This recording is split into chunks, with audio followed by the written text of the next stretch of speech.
Narration 612 indicates that when you've fallen unconscious and awake to the wetness of sexual release, a full bath is required.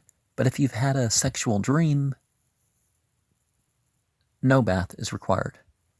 You know, if there's no release associated with it, right? And that narration alone is proof against this claim that Muhammad was the last person to ever dream or remember a dream or whatever. You know, because people will relate how Aisha and Hafsa, you know, two of the Prophet's wives, they didn't remember their dreams. And they asked Muhammad about it. And people are like, see, you know, he said, you don't remember. Well, he was talking to them. He wasn't saying everybody doesn't remember, because certainly 3 parts of the Nubuwah, or is that the word used for prophethood in those narrations? One of them is the, you know, true dream of the believer, right? The next narration relates to how Abu Samah served Prophet Muhammad, and when it came time for Muhammad to have his bath, he had Abu Samah turn his back and hold up a privacy screen.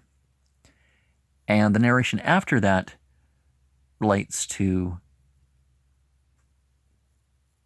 how such happened, and then Muhammad turned to making 8 voluntary prayers, vows, you know, probably in sets of 2.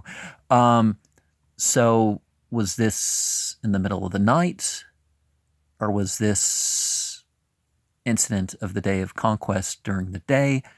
It doesn't matter, but it proves that voluntary ritual prayers are not forbidden to the traveler. Then narration 615 tells us not to bathe in open land or on a rooftop if you're not concealed, because you will be seen. People say, well, only the animals see me. Well, it's like, yeah, but and then, of course, there's incidents that this prevents the incidents where people, they don't know. And there are certain risks, of course, with, you know, allowing yourself to be seen naked and all that sort of stuff. But 616 tells us that even when you hear the call to prayer, if you have to urinate or defecate, do that first. And that's, of course, one of the 33 things that I related in, I don't remember what it's called, but basically ways to experience the prayer better. I came up with something like 20 years ago or something for that. But I referred to the narrations like in Bukhari and Muslim for the most part. I think there was some from others, but... And the next 3 also refer to this. Well, you have to relieve yourself. You shouldn't stand to prayer, and someone being forbidden for prayer. You know, it just states it in different ways. Narration 620 relates to a person with, what's it called, candida or whatever, a woman with a bleeding condition. And Muhammad said, well, you know,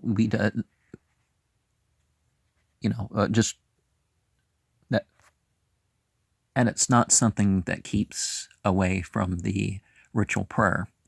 He said, well, that's a vain look and see, and, you know, between your menstruation, you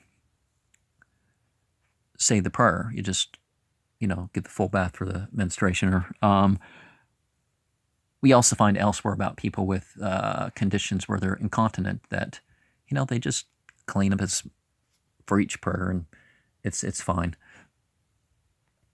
Narration 621 indicates that it's not something that makes a woman impure. That, you know, the bleeding condition. And narration 622, there's the advice, because there was heavy bleeding for the one woman, that she, get some cotton or something to block it. Now, did they have cotton commonly available during that time? That may just be the way that the translator translated the term.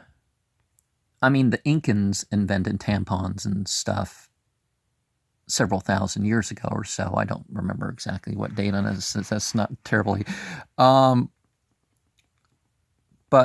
things were used. People didn't have to wait for things to be factory made to be able to figure things out. 623 indicates that, there was a woman was unsure, and Muhammad just told her, estimate, and, give yourself an extra cloth to cover yourself, and you'll be fine. Narration 624 is misquoted. People quote little parts of things, but if it's between the period, then whatever drips, the prayer should be performed. Now, some people are in such a state that they'll be excused from going to the masjid because whatever, but narration 625 is of the same sort. It's that ablution should be had for each prayer, just like what I said with the incontinent person for each prayer, but blood is not the same thing as filth.